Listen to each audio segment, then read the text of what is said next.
ไม่ใช่ก่อนจะกันไหนเบิ่งดูเดียวๆนะบ่ต้องลงเสื้อเถอะอ่านทางหน้าแม่มาโซ่แม่ฮักเดียวใจเดียวอ่ะดูไปรอซะมาจริงมันจะเป็นหาเดียวหลายใจฮักยิงใจเดียวแสดงว่าเฮาผู้หญิงต้องใจเดียวมาฮักเฮาเนี่ยผู้หญิงแล้วใจบ่ฮัก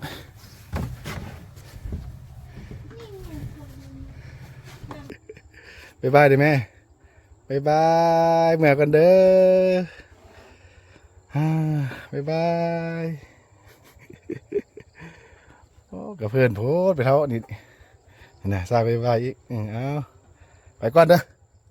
มาหน้าซื้อน้ำเสื้อเอาเข้าไปใส่เอา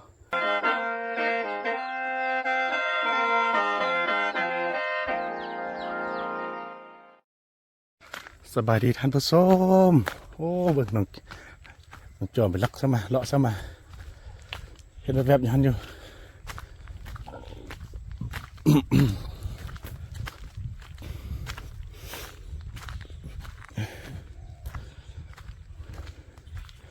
ไปยังมาเฮ้ยตกใจบ่ไปยังมาเฮ้ยจะไปเที่ยวซะมาไม่ใช่ก่อนจะกันไหนเบิ่งดูเดียวๆนะบ่ต้องลงเสื้อเถอะอ่านทางหน้าแม่มาโซ่แม่ฮักเดียวใจเดียวอ่ะดูไปรอซะมาจริงมันจะเป็นหาเดียวหลายใจฮักยิงใจเดียวแสดงว่าเฮาผู้หญิงต้องใจเดียวมาฮักเฮาเนี่ยผู้หญิงแล้วใจบ่ฮัก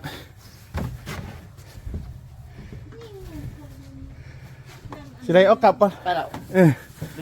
มันมาที่สมัครซาแล้วสุดเสยเด้อสู้ส่วนซอยพี่น้องพอตรงเรื่องมีเวลามาฮักกันเต็มโอ้จอเผ็ดยังฮะไอ้นี่ก็แว่นแมมไปฟังเพลงฟังอยู่ใส่แล้วพ่อมันน้อยไปใส่มันหยิ่มงามนั่นเองหนูงามอย่างวะงามจะได้เอาไอ้จอม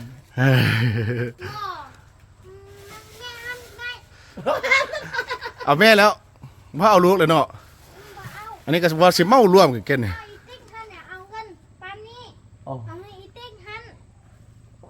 เอาเงินไปได้ติ๊กเบาตีมานี่คัดเอาจอบเนี่ยเอาเงินซ้ำใดเอาไล่เอาเงินน่ะซ้ำใดมาเบิ้งดูเฮ็ดเบิ้งดูซ้ำใดเอาซ้ำใดบ่ฮะจอมดิเอาไอ้จอมโอ้คัดไอ้เฟืองเอาซ้ำ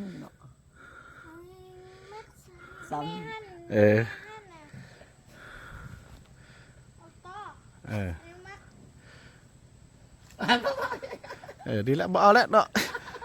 เป็นพ่อเราเด้ที่เป็นนึงทางพ่อทางลูกก็จะเอาหมดอันนี้ก็ชีโลภมากโลภาโพดโอ้ยว่ายอกกันไปทุกคนยอกกันเชเด้อบ่ได้ว่าแท้เด้เรียกเมื่อกันเด้อเดินทางเมื่อก่อนไปแพนมาเฮ็ดเวียกซอยไอ้เฟืองนี่เด้อนึ่งข้าวล้างถ้วยได้เด้อเป็นเมียกันเอาได้เป็นพ่อเมียกันเอาได้บัดนี้น่ะคันบ่เฮ็ดเวียกซอยกันก็บ่ได้แล้วม่านนี่ต้องได้เฮ็ดก่อนบัดเกิดลูกแล้วค่อยบ่เฮ็ดเอาลูกใหญ่ก็เฮ็ดคือเก่าตอนลูกน้อยเขาพ่อเลี้ยงเฮ็ดก่อนได้ซอยกันได้ซอยกันเลี้ยงเด้โอ้บัดค่ำเดือนนี่ก็คักก็ได้ค่ำอยู่พี่เด้เนาะมึงตื่มปีหน้าก็ได้ค่ำเดือนเหรอว่าจังน่ะตื่ม6 เดือนยัง6 เดือนเดือนก็ได้ครับได้มาค่ำเดือนซะลี่แล้วอาจจะพาไอ้แก้วมานํมาคำเดือนน้ำโอเคจับมือเต็มไปนึงอยู่ดีมีโซ่คือกันเด้อมันม่านเด้อขยุกขยาก็ได้ขอบใจ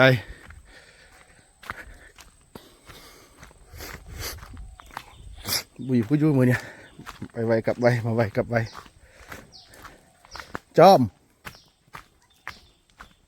ดูอีเมลกันเด้อ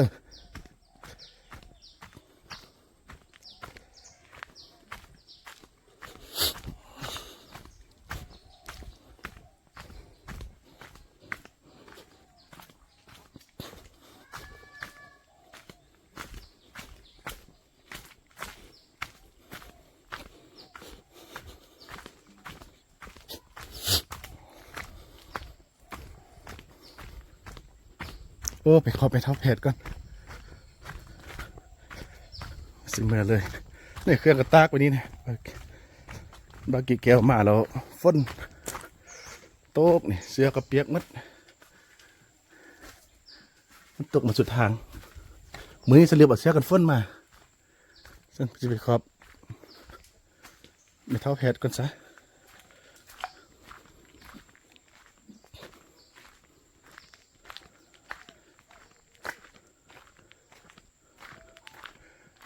ยังจอมฟ้าเถอะลุงกำลังชิมเมื่อแล้วเมื่อก็เด้อเมื่อเราค่อยเปิดเด้อเขาไปท่าแพทย์บนนึงก็เด้อลูกนอนรูปนี้หวะลูกนอนห้องนี้หวะลูกนอนนี่เลยหนึ่งนอนใส่นอนไหนไม่เท่ามีคุณนอนไหนไม่เท่ามีเราจันแถวไปห้าละเราหลับแล้วขำน้อยกับท่านเลยนะสำเร็จถ้ามีอยู่ใช่นอนอยู่นี่ดิบายบายเด้อเมื่อก็เด้อป้าเพื่อนแท้ซุปยานอนอยู่พีเลยโอ้สบายแท้สบายว่ะ บายบายเด้อแม่บายบายเมื่อกันเด้อบายบายโอ้กับเพื่อนโพดไปเท่านี่นะซาบายบายอีกเอาไปก่อนเด้อมาหน้าซื้อน้ำเสื้อเอาไปใส่เอาไปใส่มาทุกเทื่อซื้อทุกเทื่อเนี่ยแล้วก็หมดทุกเทื่อ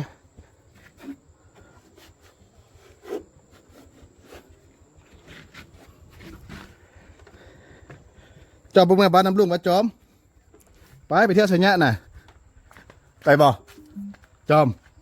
ไปสัญญาบ่ไปขี่รถจักรแบบลุงไปเที่ยวสัญญาไปบ่ฮะเรียกไปลุงไปป้าติอยู่นี่เด้ออยู่น่ะแม่นำเข้าไม่เท่ามีนี่เด้อ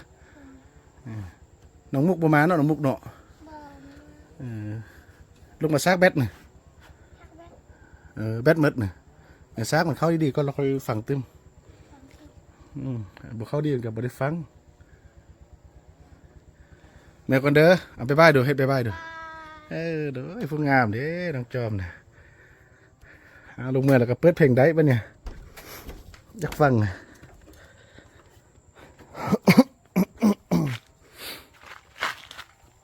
ได้เวลากลับแล้วทุกท่าน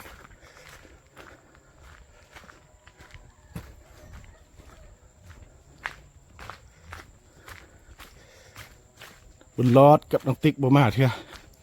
เนาะจนยังเปียปลาอยู่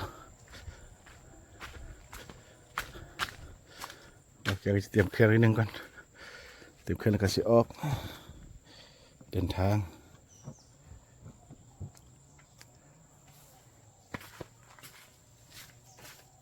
เดี๋ยวถึงฟุตบดนั่งตำ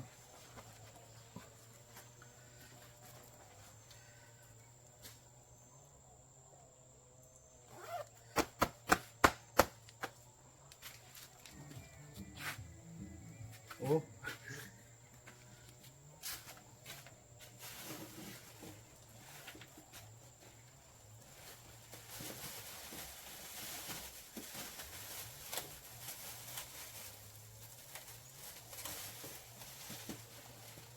เอายาแบบชุ่มขึ้นได้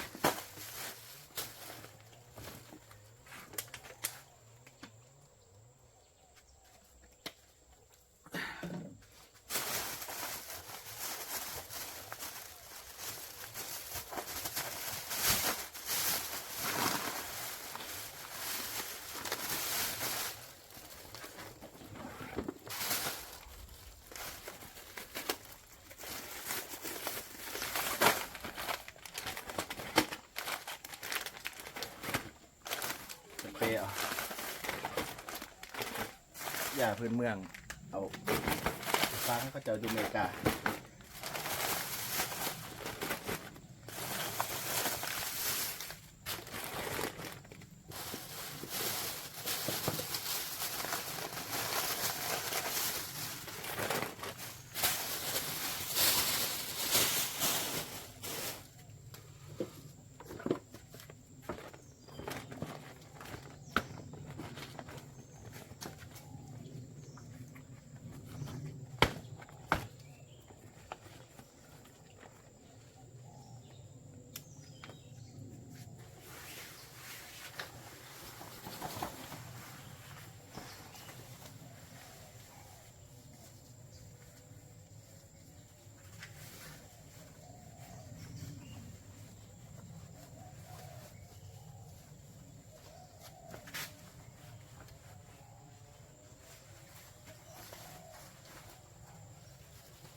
ใส่รองเท้าก่อน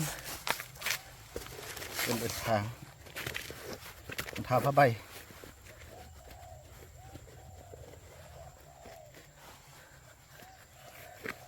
หวังว่าฝนก็สิบ่ตก อาสุดดีผิดหวังหน่อยหนึงมีผู้อยู่คนน้อย แต่หวังว่าทุกท่านจะให้กำลังใจกันเนาะ